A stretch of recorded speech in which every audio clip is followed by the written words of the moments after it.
5 seconds.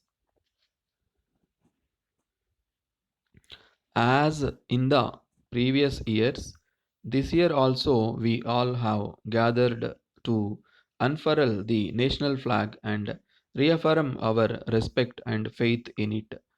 But this year there is one thing new. Not only the people assembled here are able to see me, but people in thousands of villages spread over in several states in the country are able to participate along with us in today's historic function. They also are able to witness this historic occasion and hear whatever is happening. Something spectacular has happened not only in the history of India but perhaps also in the history of the entire world. When rural programs have been started through the satellite at a time when television has not covered completely even the cities. For this achievement, we are grateful to our young and talented scientists whose work and labor have enabled India to take a big stride towards progress.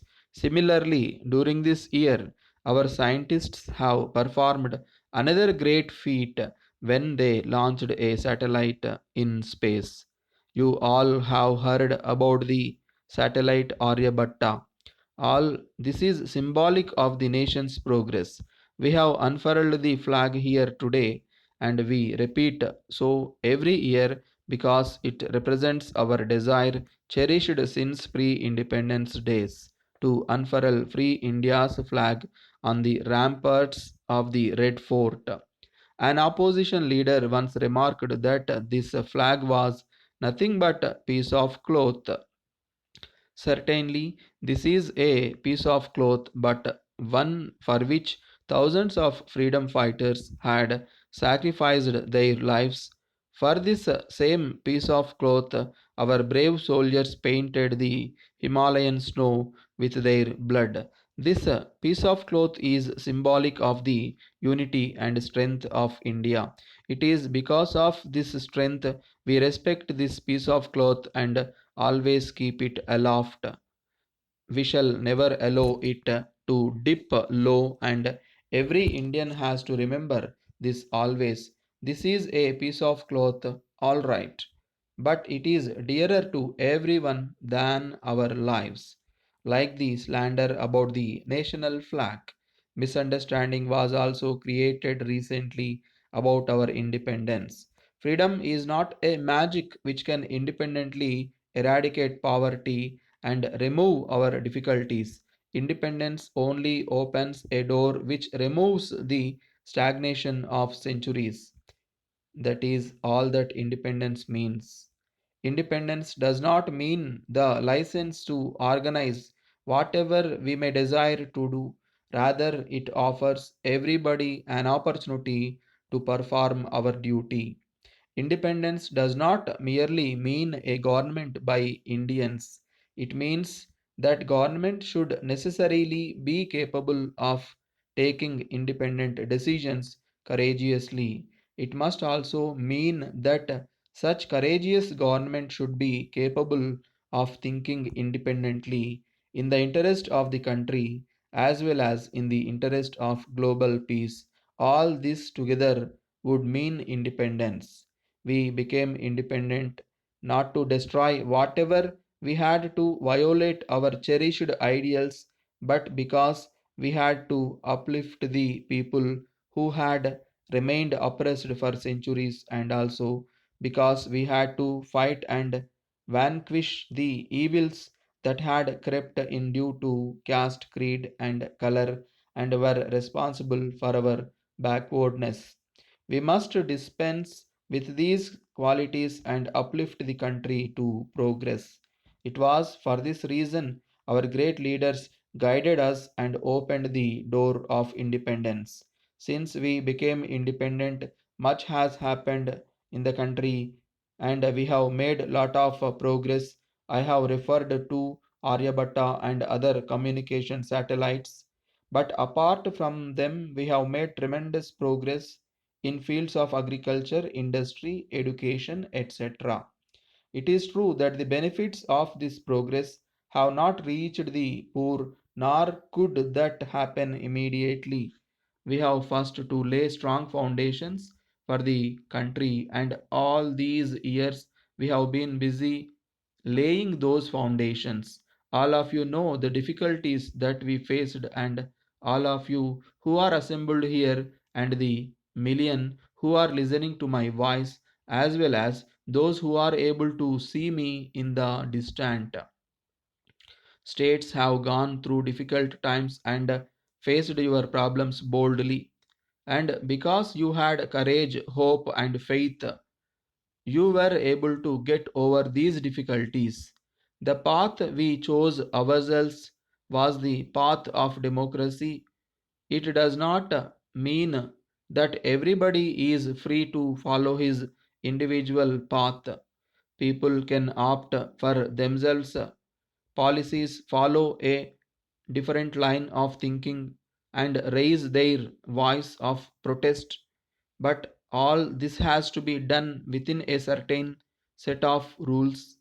They cannot adopt a course that would cause pain to others or weaken the country or allow outside influences to condition our policies and hamper with our course.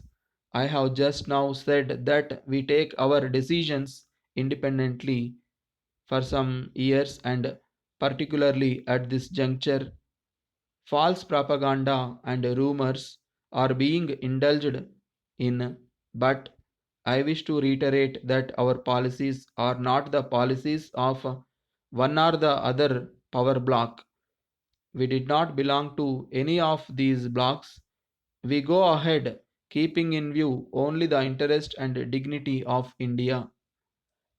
To the Public Information Bureau, Abid Road, Hyderabad. Dear Sir, I am in receipt of your letter of the 5th instant. I am glad you wish to know something about Japan and the Japanese. Japan is indeed a beautiful country. The land, the people, their dresses and manners are all beautiful.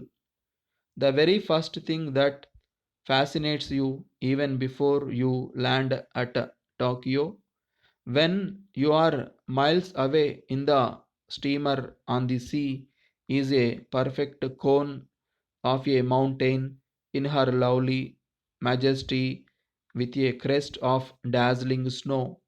It is an object of proud worship among the Japanese. I also mention that there are other beautiful mountains, valleys, rivers, and waterfalls too. The land available for cultivation is scanty, but what is available is very fertile. Rice is extensively cultivated here, but Japan cannot produce enough food for her people, and this is a great worry to her. She is much advanced in industries and commerce. Children of both sexes are dressed alike. They are trained in politeness and obedience, loyalty and love of country. They would even die for their country. The Japanese are born artists, and even their walk and salutation are artistic and graceful. Children are clever. Girls dress in bright colors, and a group of girls looks like a flower bed. Marriage is a very simple affair. Both the husband and wife sipping 3 times from the same cup to show their share in each other's joys and sorrows. The married women obey their husbands as in India. Old customs are, however, fast vanishing on account of Western education, and the Japanese are copying the most modern countries in everything. Japan being a land of frequent earthquakes, the houses are usually built of the highest materials like bamboo walls and paper partitions. Ventilation is plentiful in these houses. Life is cheap and wages are low here. Service in households is honorable and domestic servants are educated. The chief festivals for the girls and boys are Feast of the Dolls and Flags corresponding to Dasara and Pongal. I would request you to visit Japan and enjoy it. Yours faithfully, President, Cultural Society.